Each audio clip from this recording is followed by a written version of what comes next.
Today we're going to show you the most explosive museum in the world. Yep.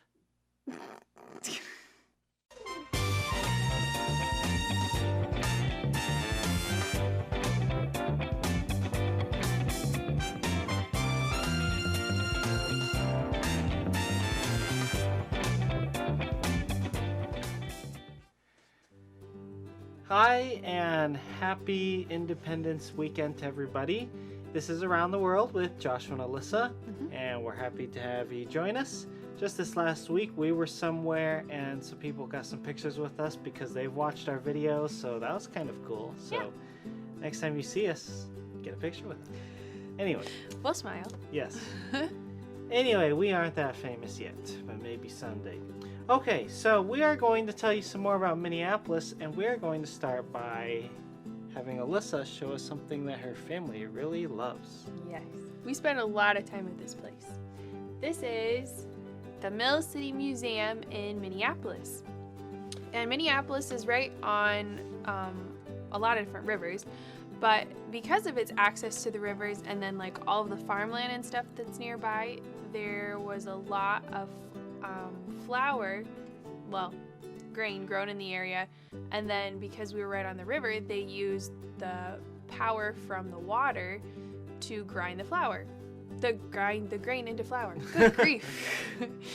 And so they have a museum in a place where it used to be a mill for flour, but it actually exploded twice. And did you know that flour is more combustible than dynamite? Wow. Because it's so fine and powdery. And it just floats in the air. It can just explode really badly. Ooh. And actually, this is a great picture to go with that because these are like big vacuums. So these tunnels would circulate air and they'd try to suck some of that extra flour out of the air, the flour dust, to try to prevent it from exploding. But it still happened one time, and then another time some homeless people built a fire in it, and then it caught on fire. What were they thinking? They were cold. It's Minnesota. But now it is a museum, and so they let you walk around and see a lot of the things that survived the fire, or they're from other mills that they brought over to this one to kind of show you how this one would have worked. And they have all sorts of cool equipment they would use, belts that they put on while they were moving. So they had different pieces, and they got really good about threading them, I guess, with this like these big leather pieces while those things were spinning. One thing that I really like about this museum is you get in this big elevator and you sit down. Like, it's a huge elevator and it has like these bleacher style seats in it. And it takes you up to different levels, and while you're going, the doors will open and it'll have like a show, like a theater type thing going on the other side of the doors, and then it'll close and go up some more. So you're kind of like going through and watching a movie, but it's also kind of real because it's in a place where this actually happened, but it's on an elevator. It's really hard to explain, but it's a really fun experience. We used to go all the time, and it was a place I loved so much I would even request to go on my birthday because I really liked it. And here's what it looks like, kind of like from the river, looking back toward the mill. So the one in the middle where it's kind of all crumpled and it's not complete, that is, I think, Mill Building A or something like that. So each of them had letters and names and all of that, but they were connected to turbines that took the power from the water from San Anthony Falls, and that's what powered the mills, which is pretty incredible. So smart to use that power, that water power, to grind up all the grain to make flour. But you can see then when it exploded the second time and tore away a huge part of the building, they did not rebuild it. Nope. It never got used again until it got turned into a museum, and so that they left intact the part that was destroyed, and it's just part of the exhibit. It is really cool. It's one of our favorite places downtown to go visit. So if you're ever in Minneapolis, you definitely should look up that museum. It's called Mill City Museum. It's right by the Stone Arch Bridge and like all this really fun stuff downtown. It's not free, but it is worth the cost of the ticket. It's not like super expensive either, but it's reasonable, and it's a really neat experience. And if you live in Minnesota and you get the Minnesota Historical Pass, you can go to this one for free. It's included in the different sites you can go. And you can go to Split Rock Lighthouse in Duluth. There's a historical center here. If you want to know, just ask my family. We've probably been there. Not me. Don't ask me. Ask her family. But we love seeing historical stuff around Minnesota. That's the joy of being homeschooled. You can just kind of like take your school on the road with you. Anyways, enough about that speech. How about a missionary story? Yeah. And how about some snacks? Mm-hmm. Okay. So, we had a very important question that our friend John had asked his friend Lois. Remember that very special question? He asked her if she would marry him. And she said yes. Phew. She said yes, she would love to marry him, and yes, she would love to go with him to South Korea to be a missionary someday, which is what John felt like God was calling him to do. So, they decided before they went to South Korea, they really needed to get some more training on how to share the good news of the gospel with people and with children, and they were looking around and they found a place that would train them, and this place was in California, and it was called CEF, Child Evangelism Fellowship. And this, like an extra schooling, would help them understand how to share the gospel with people from a different place. But there's a lot of big problems because they were not in California. They were a long ways away from there. And they didn't really have any money, and they weren't even married yet. But do you think God could fix all those big challenges for them? He definitely could. Because the president of their college where they were attending gave John money to buy wedding rings and gave them the money that they needed to get married, which was really great of him. And then John had a friend who bought a brand new car, but his brand new car needed to go to California. So of course, God worked that out too, so that John and Lois could take the car and drive out to California. So God worked out the details. John graduated from the school, and the same day he and Lois got married, and then they packed up the things that they had in his friend's car, and they drove across the United States all the way to California. And they went to the Child Evangelism Fellowship Center, and they got trained on how to share the good news. And they began to share the good news with people right in that area, and then they also went up to Washington for a little bit and got some more practice and more experience with telling people about Jesus. So they trained for about 3 years, and then they were ready to go to South Korea. And by the time they were ready to go to Korea, they had a little boy named Carrie.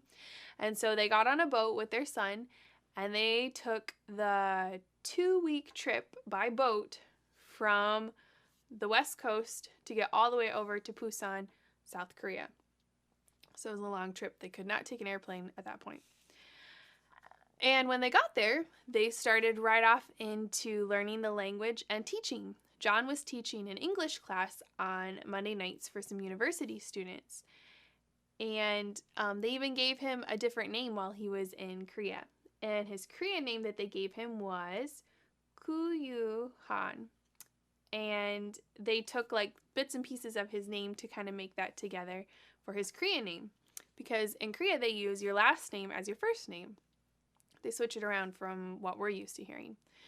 And there were a lot of things that they had to learn about Korean, and the language was really hard for them. They went to a class for 3 hours every day to learn and practice Korean, and then they would go home and they would do 3 hours of homework every night afterwards. Do you do 3 hours of homework? Korean homework? That's a lot of hard work. But they were really determined to learn the language, and they wrote letters to their family back home, and they said, there are so many opportunities here. We just can't wait to see how God is going to use us here in Korea and how many people we're going to get to share the gospel with as we keep working on learning the language and getting to know the people. So when they first wanted to share the gospel with somebody, they would say it in English, and then a Korean person that was like their translator would then say it in Korean to the people who were nearby. And then if the people wanted to say anything back, they had to say it to the translator, who then had to say it back to John and Lois. So it was a long process, and they really wanted to be able to speak the language, so they worked really, really hard at it, and you're going to have to come back next time to hear what happens with their story. Wow, they are making a lot of progress. Mm-hmm. I hope they didn't get too much didn't try to do more than they really could do, but... It's cool how God provided just what they needed. Mm-hmm. They needed to get to California, God gave them a car. They needed money to get married, the president from their college helped them out. Mm-hmm. It's cool how God does that. That's what God does. All right, we are going to tell you today about a trip that we took recently. So we don't have like a missionary family to tell you about this time. We're going to tell you about our missions team. That is our church, Lighthouse Baptist, and we went down to Arizona for a couple weeks, and we helped with Grace Baptist in Scottsdale. We mentioned to you several weeks ago that we were going to do this, and we also showed you a team a year ago that did a similar trip and took a picture with this sign.